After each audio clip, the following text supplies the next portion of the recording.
তো প্রথমেই হ্যালোজেন মারছি পুজোর শপিং। ওই টপটা কত দাম? বৌদি যা নেবেন 250 টাকা।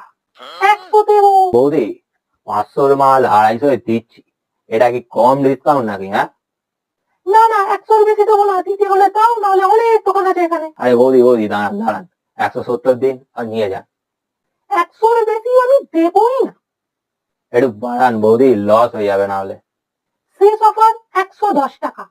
বৌদি 115 করুন, নাহলে একদম লস হয়ে যাবে। 115 দিন আর নিয়ে যান। আচ্ছা ঠিক আছে, তাও ভালো করে প্যাকিং করে দেবে, তোমার সাইজটা দেখে দেবে। সাইজ কত আছে? পুজোর শপিং এমন একটা জিনিস যেটা মেয়েদের সাথে কোনো দিনও করতে যেতে নেই। আর বিশেষ করে আমার মতো যারা বিবাহিত পুরুষ আছো, তারা জিনিসটা ভালো রিলেট করতে পারবে। সত্যি বলছি ভাই, ভয়তে বিচিরগুলি মাথায় উঠে যায়, এই না দোকানদার খেলিয়ে দেয়।